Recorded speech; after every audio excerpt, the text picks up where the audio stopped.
ನಮಸ್ಕಾರ ದೇವರು. ನಾವು ಇವಾಗ ವರಮಂತ್ರಾಲಯ ಶ್ರೀ ಶ್ರೀ ಗುರು ರಾಘವೇಂದ್ರ ಗುರು ಸಾರ್ವಭೌಮರು ಗಂಗಾ ತೀರದ ನಿವಾಸರು ಪರಿಮಳಾಚಾರ್ಯ ಇರ್ತಕ್ಕಂಥ ಶ್ರೀ ಶ್ರೀ ರಾಘವೇಂದ್ರ ಪ್ರಭುಗಳ ವರಮಂತ್ರಾಲಯ ಮೂಲ ಬೃಂದಾವನದಲ್ಲಿ ನಾವಿದ್ದೀವಿ. 3 ದಿನಗಳ ಕಾಲ ಆರಾಧನಾ ಮಹೋತ್ಸವ ಇದೆ. 353ನೇ ಆರಾಧನಾ ಮಹೋತ್ಸವ ಅಂಗವಾಗಿ 3 ದಿನಗಳ ಕಾಲ ಬಹುದೊಡ್ಡ ಹಬ್ಬ, ಅದು ಆರಾಧನೆ. ರಾಯರು ಬೃಂದಾವನದ ರಸ್ತ ಆಗಿರತಕ್ಕಂಥ ದಿನವನ್ನು ಆರಾಧನೆಯನ್ನು ಬಂದು ರಾಯರ ಒಂದು ಶಿಷ್ಯರಿಂದ ಭಕ್ತರಿಂದ ಅದನ್ನು ಆಚರಣೆ ಮಾಡ್ತಾರೆ. ಒಂದು ಪೂರ್ವ ಆರಾಧನೆ, ಮಧ್ಯಮ ಆರಾಧನೆ, ಉತ್ತರ ಆರಾಧನೆ ಅಂತ ಹೇಳಿ 3 ದಿನಗಳ ಕಾಲ ಆರಾಧನೆ ಮಾಡ್ತಾರೆ. ಆ 3 ದಿನಗಳ ಕಾಲವನ್ನು ನಿಮಗೆಲ್ಲರಿಗೂ ಕೂಡ ಈ ವಿಡಿಯೋವನ್ನು ನೋಡೋದ್ರ ಮುಖಾಂತರ ನೀವು ಮನೆಯಲ್ಲಿ ಕುಳಿತುಕೊಂಡು ರಾಯರ ಆರಾಧನೆಯನ್ನು ಸಂಪೂರ್ಣವಾಗಿ ನೀವು ಖಂಡಿತವಾಗಿ ನೋಡ್ತೀರಾ. ಆ ಒಂದು ವಿಡಿಯೋಗಳನ್ನು ನಿಮಗೆ ನಮ್ಮ ಸಂಸ್ಥೆ ಪ್ರಕಾರ ಒಂದೊಂದಾಗಿ ಹಾಕ್ತಾ ಇರ್ತೀನಿ. ಮನೆಯಲ್ಲಿ ಕುತ್ಕೊಂಡು ನೋಡ್ಬೋದು ರಾಯರ ಆರಾಧನೆಯನ್ನು. 3 ದಿನಗಳ ಕಾಲ ಆರಾಧನೆಯನ್ನು ಸಂಪೂರ್ಣವಾಗಿ ಈ ಒಂದು ಸಂಚಿಕೆಗಳ ಮುಖಾಂತರ ನಾನು ಹಾಕ್ತೀನಿ. ರಾಯರು ನಿಮಗೆಲ್ಲರಿಗೂ ಆಯುಷ್ಯ ಆರೋಗ್ಯ ಕೊಡಲಿ, ಎಲ್ಲರಿಗೂ ಒಳ್ಳೇದು ಮಾಡಲಿ. Thank you. ಮತ್ತೆ ನಾನು ಸಂಚಿಕೆಗಳಲ್ಲಿ ಸಿಗ್ತೀನಿ. Thank you. ಇದುವೇ ವರ ಮಂತ್ರಾಲಯ ಶ್ರೀ ಶ್ರೀ ಶ್ರೀ ಗುರು ರಾಘವೇಂದ್ರ ತೀರ್ಥ ಶ್ರೀಪಾದಂಗಳವರು ಬೃಂದಾವನ, ಮೂಲ ಬೃಂದಾವನ ವರಮಂತ್ರಾಲಯದಲ್ಲಿದೆ. ಶ್ರೀ ಗುರು ಸಾರ್ವಭೌಮರು 353 ವರ್ಷಗಳ ಹಿಂದೆ ಬೃಂದಾವನಸ್ಥರಾಗಿರ್ತಾರೆ. ಅವರ 2ನೇ ಅವತಾರ ಪ್ರಹ್ಲಾದ ಮಹಾರಾಜರು ಯಜ್ಞ ಮಾಡಿದ ಸ್ಥಳದಲ್ಲಿ ಅವರು ಬೃಂದಾವನಸ್ಥರಾಗಿರ್ತಾರೆ. ನಮಗೆ ಪ್ರಾರಂಭದಲ್ಲಿ ಶ್ರೀರಾಮನ ಮೂರ್ತಿ ಸ್ಟ್ಯಾಚ್ಯೂ ಸಿಗುತ್ತೆ. ಅದರ ಕೆಳಗಡೆ ಶ್ರೀ ಗುರು ಸಾರ್ವಭೌಮರು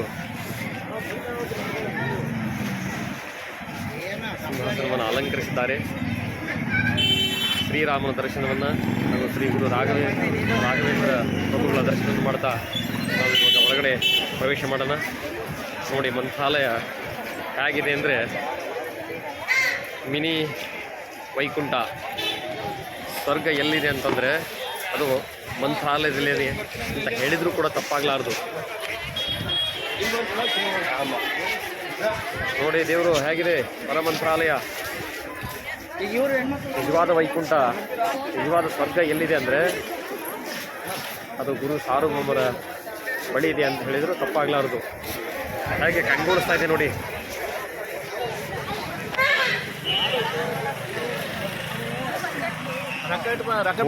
ಕಾಲ ಗುರು ಸಾರ್ವಭೌಮರ ಶಿಷ್ಯರಿಂದ ಅವರ ಹಬ್ಬವನ್ನು ಆಚರಣೆ ಮಾಡ್ತಾರೆ. ಒಂದು ಪೂರ್ವ ಆರಾಧನೆ, ಒಂದು ಮಧ್ಯಮ ಆರಾಧನೆ, ಒಂದು ಉತ್ತರ ಆರಾಧನೆ ಅಂತ ಹೇಳಿ ರಾಯರು ನಮ್ಮನ್ನು ಬಿಟ್ಟು ಬೃಂದಾವನಸ್ಥರಾಗ್ತಾರೆ. ಅದನ್ನೇ ಆರಾಧನೆ ಅಂತ ಹೇಳಿ 3 ದಿನಗಳ ಕಾಲ ಆಚರಣೆ ಮಾಡ್ತಾರೆ. ನಿಜವಾದ ನೆಮ್ಮದಿ, ನಿಜವಾದ ಆರೋಗ್ಯ, ನಿಜವಾದ ಭಾಗ್ಯ, ನಿಜವಾದ ನೆಮ್ಮದಿ,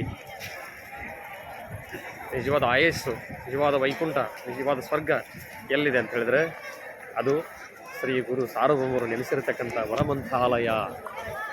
ಹೇಗೆ ಕಂಗೊಳಿಸ್ತಾ ಇದೆ ನೋಡಿ. ರಾಯರು ಅಂದರೆ ಒಂದು ತಾಳ್ಮೆ, ಒಂದು ನಂಬಿಕೆ. ಯಾರಿಗೆ ತಾಳ್ಮೆ ಇರುತ್ತೆ, ಯಾರಿಗೆ ನಂಬಿಕೆ ಇರುತ್ತೆ, ಅದು ಗುರು ಸಾರ್ವಭೌಮರ ಆಶೀರ್ವಾದ, ಅನುಗ್ರಹ ಖಂಡಿತವಾಗಿಯೂ ಹಾಗೆ ಆಗುತ್ತಂತ ನಾನು ಹೇಳಲಿಕ್ಕೆ ಇಚ್ಛಪಡ್ತೀನಿ. ಯಾರು ಮಂತ್ರಾಲಯವನ್ನು ನೋಡಿಲ್ಲೋ ಅದಕ್ಕೋಸ್ಕರ ನಾನು ಇವಾಗ ಇದೊಂದು ವ್ಲಾಗ್ ಮಾಡ್ತಾಯಿದ್ದೀನಿ. ತಾವುಗಳು ಬರಲಿಕ್ಕೆ ಆಗದೇ ಇದ್ದರೂ ಪರವಾಗಿಲ್ಲ, ತಾವುಗಳಲ್ಲಿ ಕುತ್ಕೊಂಡು ನೋಡ್ಬೋದು. ಅವರಿಗೋಸ್ಕರ ನಾನು ಈ ವಿಡಿಯೋ ಮಾಡ್ತಾಯಿದ್ದೀನಿ. ಇದು ನನಗೂ ಒಂದು ಸೇವೆ ಭಾಗ್ಯ. ಯಾರು ನೋಡಿಲ್ಲ ಅವರಲ್ಲೇ ನೋಡಿ ಕಣ್ತುಂಬ್ಕೊಳ್ಳಿ.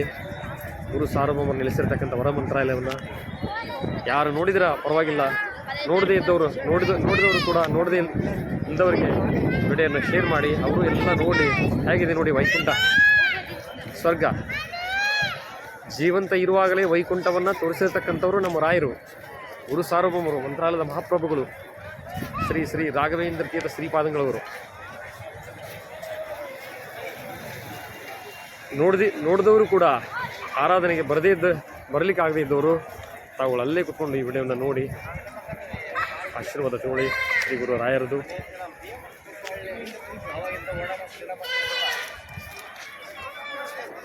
ತುಂಬ ಸೊಗಸಾಗಿದೆ. ಶ್ರೀ ಶ್ರೀ ಸುಬುಧೇಂದ್ರ ತೀರ್ಥ ಶ್ರೀಪಾದಂಗಳವರು ಬಂದ ಮೇಲೆ ಅನೇಕ ಅಭಿವೃದ್ಧಿ ಕಾರ್ಯಗಳು ದೊಡ್ಡ ಮಟ್ಟದಲ್ಲಿ ಸಂಚಲನವನ್ನು ಮಾಡಿದ್ದು ಇನ್ನೂ ಮಾಡ್ತಾ ಇದ್ದೇವೆ. ದೊಡ್ಡ ಮಟ್ಟದಲ್ಲಿ ಇನ್ನೂ ಕೂಡ ಮಂತ್ರಾಲಯ ಅಭಿವೃದ್ಧಿ ಆಗ್ತಾ ಇದೆ.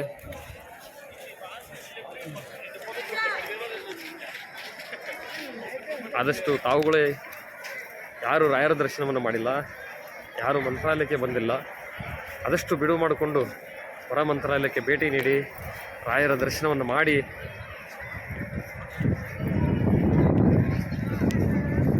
ನಿಮ್ಮ ಜೀವನವನ್ನು ಪುಳುಕಿತಗೊಳಿಸ್ಕೋಬೇಕು ಅಂತ ನಾನು ನಮ್ಮಲ್ಲಿ ಕೇಳ್ಕೊಳ್ತೀನಿ.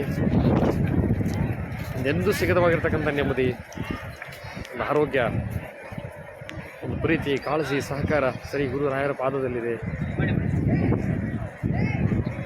ನಮಗೆಲ್ಲ ಒಂದು ದೊಡ್ಡ ಭಾಗ್ಯ ಅಂತ ಹೇಳ್ಬೋದು. ನೋಡಿ ಹೇಗೆ ಕಂಗೊಳಿಸ್ತಾ ಇದೆ ಮಂತ್ರಾಲಯ.